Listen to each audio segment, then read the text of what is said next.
bismillahi barke borom Touba ñu fas yéene dikk ak yéen ci lenn ci dénkaane Serigne Mor Diouf Diatty radiyallahu taala anhu.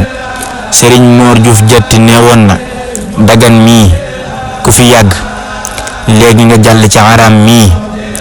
moo tax waa kër Muhammadu rasulillahi sallallahu taala alayhi wa sallama nee nañu bu ñu dikkaa fi dagan ba seen xaajo faju ñu daal di dellu ci lu baax lii.